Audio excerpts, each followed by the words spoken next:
지난번까지는 우리가 그리스도 안에서 우리가 누구인가에 대해서 많이 얘기를 나눴는데요.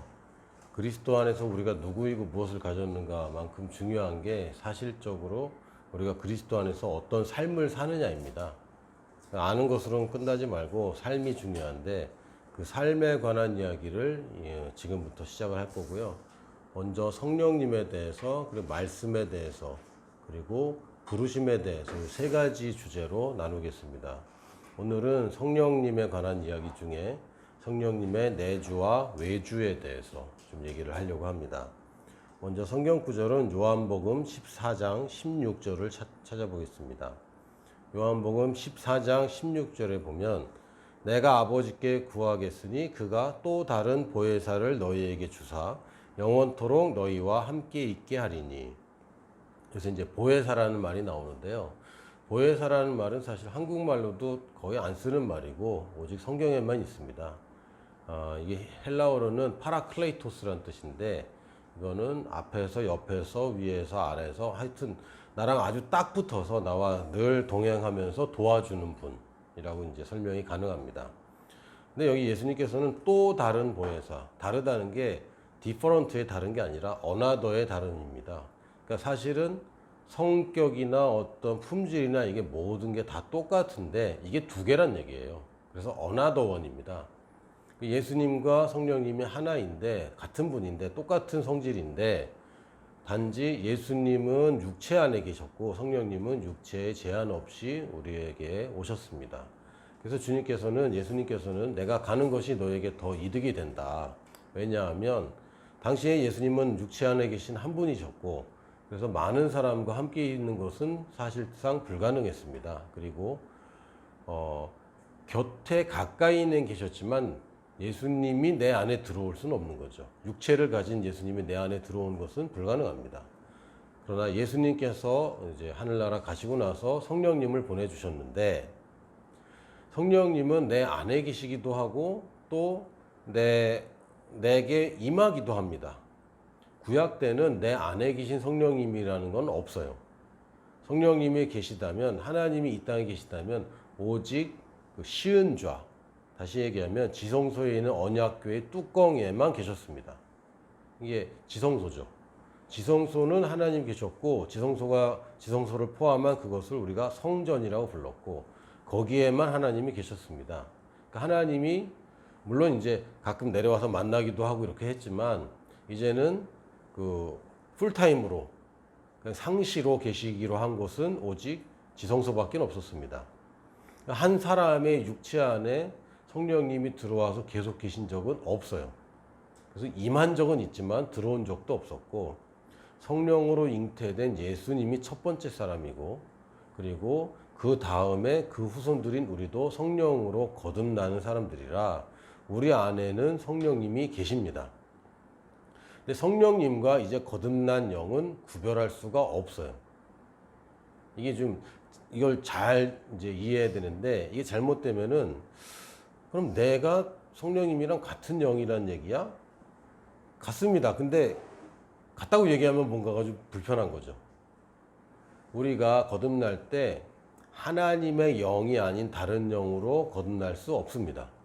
천사의 영으로도 거듭날 수 없고요.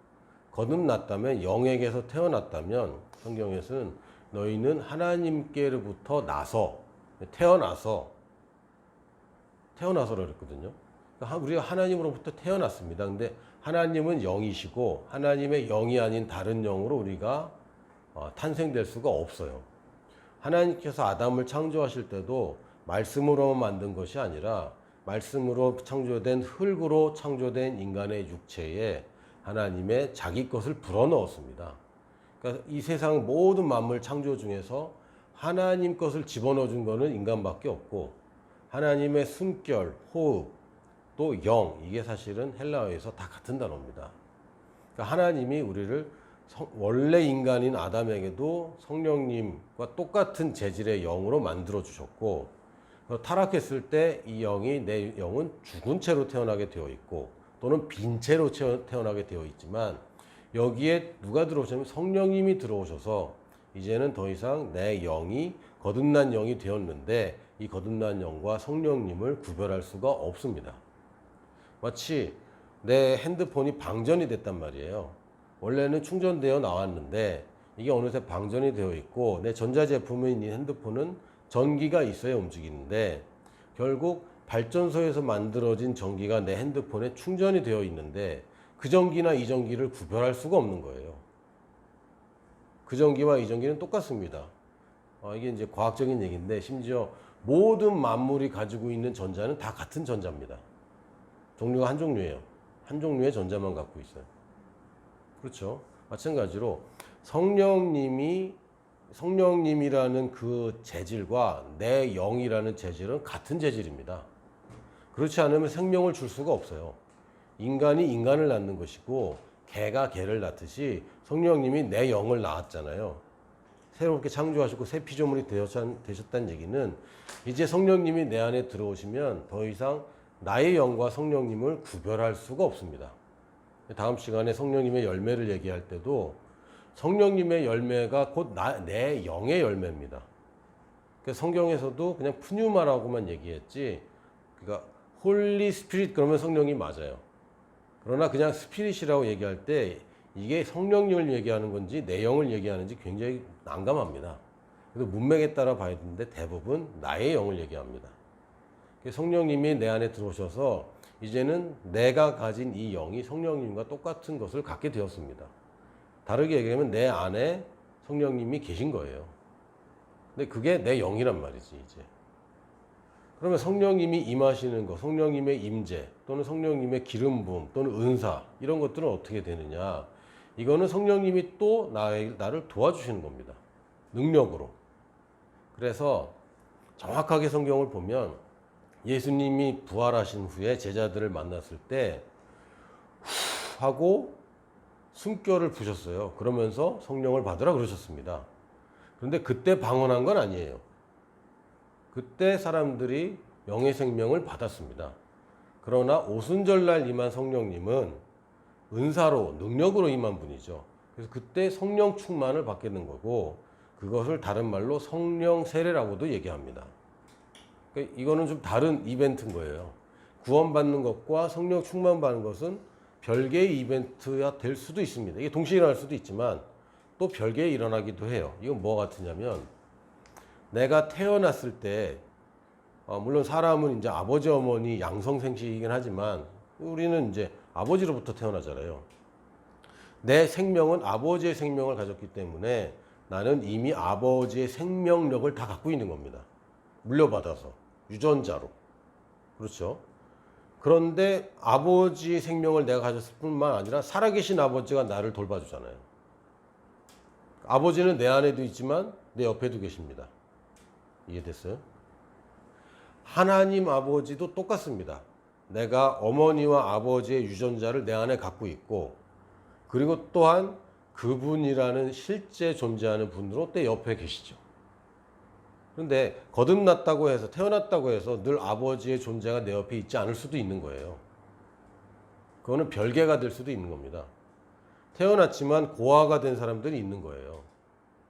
맞죠? 이 사람은 우수한 유전자, 하나님 아버지의 유전자로 태어나긴 했지만 부모님의 도움을 못 받을 때도 있는 겁니다. 잠재력은 갖고 능력은 가졌고 성장하면 되지만 실제로는 하나님의 도우심을 받는 것이 정상인 거예요. 사람의 자녀가 자랄 때도 아버지의 유전자만 받아서 이 사람도 크면 어른이 되고 똑같은 일을 할 수 있는 사람이 되겠지만 그럼에도 불구하고 아버지의 도움이 있는 것이 우리가 기대하는 바이고 그것을 거절하는 것은 어리석은 짓입니다. 마찬가지로 내가 성령으로 태어나서 성령과 똑같은 영을 내가 이제 갖게 되었고 나는 거듭났고 성령님을 내 안에 모시고 있는데 그렇다고 성령님의 실제로 계시는 도우심을 내가 거절할 필요가 없게 되는 거죠. 좀 어려운가? 성령님의 내주와 그러니까 성령님에 관한 것을 우리가 이해할 수 있는 이 세계에서 설명하는 것은 사실상은 100%는 불가능합니다. 어떤 이 모델을 가져가면 이것이 이제 감당할 수 있는, 이것이 설명할 수 있는 어떤 부분이 있지만 뭐 설명 못하는 부분도 있어요. 틀린 부분도 생겨요. 왜? 모델이기 때문에. 설명할 수 있는 모델이기 때문에. 그래서 이 기초 과정에서는 성령님의 내주와 외주라고 하면 하나님 아버지의 생명이 나한테 있고 또한 하나님 아버지의 도우심이 또 밖에 있는 것과 마찬가지로 성령님이 내 안에 계시고, 그렇다고 성령님이 내 안에 있다고 실제 성령님이 사라지는 거 아니고 성령님이 내 안에만, 오직 모든 성령님이 다 그냥 내 안에만 다 들어와서 다른 데는 없어지는 건 아니잖아요. 성령님이 내 안에 들어오셨고 성령님은 굉장히 크신 분이고 언제든지 나눠지고 언제든지 모든 사람과 접촉할 수 있는 분이기 때문에 그 성령님이 나한테 들어오셨을 뿐만 아니라 내 밖에서도 성령님이 날 도와주시게 됩니다. 그래서 이게 내주와 외주이고, 내주라는 건 내 안에 계신 성령님은 나의 본성에 관한 이야기고 내가 본성이 바뀌었다는 것이고, 내 안에 성령님을 가진 나는 내 영이 변화됐다는 겁니다. 하나님과 똑같은 영으로. 그렇다고 여러분이 하나님이 됐다는 얘기는 아니에요. 그렇게 말하면 이제 이단이라고. 그러나 이 영이 육체 가운데 있는 거죠. 예수님이 그 모델입니다. 예수님이 성령으로 잉태돼서 하나님의 본성을 이미 가지고 있었습니다. 그러나 예수님이 사역을 시작하기 전에 성령이 비둘기처럼 예수님께 임했죠. 그러고 나서 사역을 하셨어요. 그러니까 우리가 삶에 있어서는 사실은 성령님의 도우심이 사실상 그 필요가 그렇게 크지 않습니다. 왜? 내 본성이 벌써 변했기 때문에. 그러나 남을 돕기 위해서는 성령님의 도우심이 있으면 훨씬 더 유리해집니다. 훨씬 더 유리해져요. 그래서 은사를 생각할 때는 도구라고 생각을 하셔야 돼요. 그래서 도구가 없이 살 수 있냐? 살 수 있다. 그러나 도구가 있으면 더 많은 일을 할 수 있죠. 성령님의 은사는 대부분이, 방언을 제외한 대부분은 남을 돕기 위한 은사입니다. 성령님의 내주하심은 나를 위해서 여기 계신 거예요. 그러나 성령님이 도와주시는 것은 나를 도와주기보다는 다른 사람을 돕기 위해서 나를 도와주십니다. 그렇게 이해하면 되겠습니다. 많은 질문들이 있겠지만 일단 지금은 기초 과정이기 때문에 오늘은 여기까지 나누고요. 다음 시간에는 성령님의 열매와 은사에 대해서 좀 더 나눠보도록 하겠습니다.